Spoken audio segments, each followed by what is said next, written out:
Утром его еще видели. К вечеру его больше не было. 29-летний актер и модель Ким Чон Сок погиб. Первые сообщения говорили об обычном несчастном случае. Но вскоре начали появляться другие версии. Он упал с высоты. Или был толкнут. Или сам сделал шаг вперед. Вокруг тишина.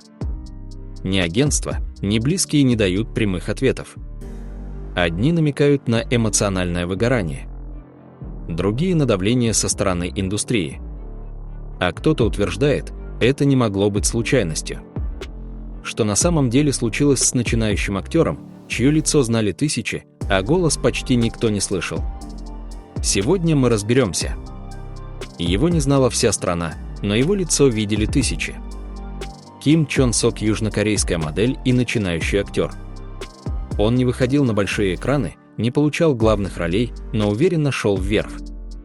Съемки в рекламе, участие в модных кампаниях, появление на шоу ТВН – это был только старт.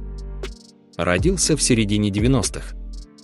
У него не было богатых связей или громкой поддержки. Все, чего он добился благодаря внешности, настойчивости и характеру. Его близкие говорили, он редко жаловался, не показывал слабости. Никогда не был в центре скандалов. Работал тихо. Жил незаметно. Он не был кумиром миллионов, но именно такие и становятся самыми уязвимыми. Потому что о них никто не заботится, пока не становится слишком поздно. Ким мечтал стать актером. Говорят, он хотел настоящую драматическую роль. Не просто появляться в рекламе. Он записывался на кастинге, учился актерскому мастерству, строил свое портфолио шаг за шагом. И все указывало на то, что большой шанс уже близко. Но теперь этого шанса не будет. После первых успехов в модельной сфере Ким Чон Сок захотел большего. Он говорил близким, реклама – это временно, а актерство – то, ради чего он готов терпеть и бороться. Он начал брать уроки актерского мастерства, посещал прослушивания, записывал селф-тесты. Все делал сам, без продюсеров и влиятельных агентов. Он отправлял заявки на эпизодические роли. Иногда ему отказывали даже без объяснения. Иногда звали, но предлагали слишком мало или слишком грязные условия за кулисами. Он отказывался участвовать в сомнительных проектах, даже когда нуждался в деньгах. Он хотел честного пути. А честный путь в корейском шоу-бизнесе самый тяжелый. Своей главной мечтой он называл драму. Сложную, настоящую, где можно показать чувства. Где актер нужен не из-за внешности, а из-за эмоций. Он знал, что для этого придется пробиться. Но, по словам знакомых, последние месяцы он начал терять веру в себя. Кастинги срывались. Ответов не было. Денег тоже становилось меньше. Внешне он продолжал улыбаться. Но внутри медленно ломался. Когда Ким Чон Сок начал набирать популярность, все изменилось. Его лицо начали узнавать на улицах. В соцсетях прибавлялось подписчиков. Но вместе с этим пришло и то, к чему он не был готов: бесконечное ожидание, сравнение, насмешки и молчаливое давление. Он не был айдолом, у него не было армии фанатов, готовых защищать его в комментариях. Но были люди, которые ждали от него большего, чем он мог дать. Ему писали: «Почему ты до сих пор не в дораме? Ты просто красивое лицо, ты никогда не станешь настоящим актером».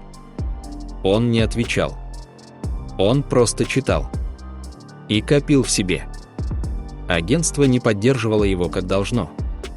Работы становилось меньше. Финансовая нестабильность начала нарастать. В какой-то момент он попал в ситуацию с мошенниками, по словам его сестры, и его обманули на деньги. Сильно. Он пытался не показывать тревогу, но все чаще замыкался в себе. Он почти перестал делиться с друзьями. Не обновлял соцсети. Молчал. И никто тогда не понял, насколько глубоко он уже ушел в себя. Ким Чон Сок исчез из поля зрения за несколько дней до трагедии. Он не публиковал ничего в социальных сетях. Не появлялся на кастингах. Не отвечал друзьям.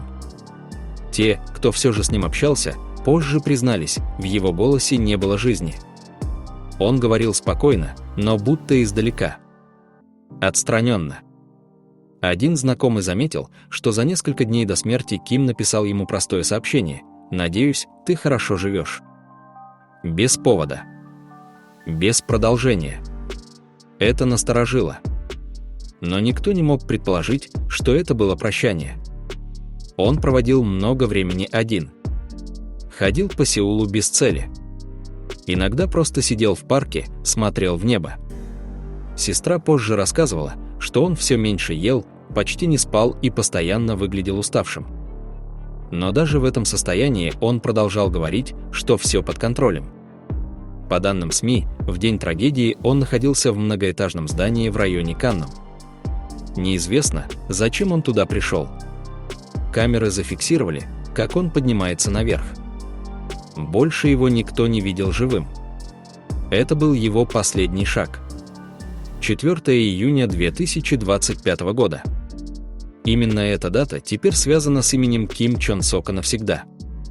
По данным корейских СМИ, в тот день он поднялся на крышу одного из многоэтажных зданий в Сеуле. Камеры наблюдения зафиксировали его вход. Он был один. Ни агента, ни друзей рядом не было. Спустя несколько часов его тело было обнаружено у подножия здания. В отчетах полиции указано, внешне это выглядело как падение. Но ни одна камера не зафиксировала сам момент. Не было свидетелей. Только результат. Сразу появились версии. Несчастный случай. Суицид. Кто-то даже предположил, что он мог быть кем-то доведен. Слухи начали множиться.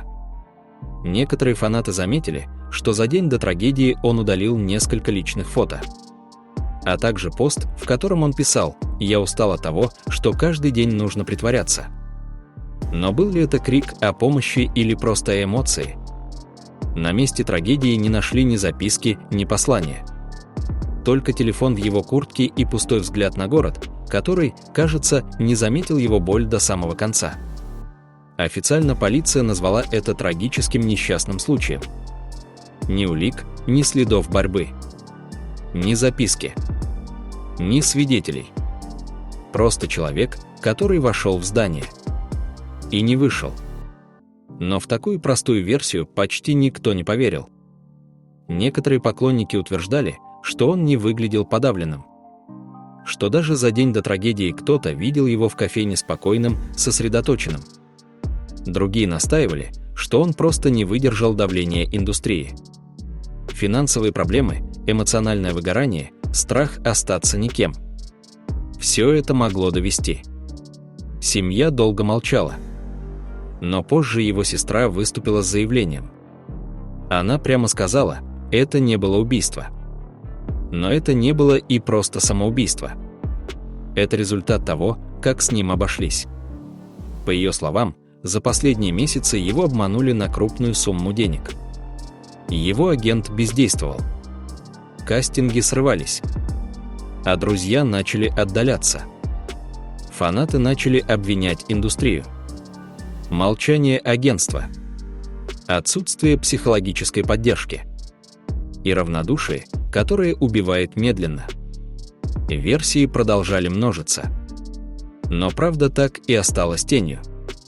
Когда новость о смерти Ким Чон Сока попала в медиа, интернет замер. Многие не поверили. Некоторые решили, что это фейк. Но подтверждение пришло быстро. Семья подтвердила. Агентство опубликовало короткое, холодное сообщение. Без эмоций. Без объяснений. Первой заговорила его сестра. Она не пряталась за формальными фразами. Сказала прямо, его довели. Финансовые махинации, предательство, безразличие. Она подчеркнула, что он не кричал о помощи, потому что считал, никому это не важно. И, возможно, был прав. Фанаты начали массово публиковать посты «Мы не заметили». «Прости, что не услышали». Под его старыми фотографиями появлялись тысячи комментариев.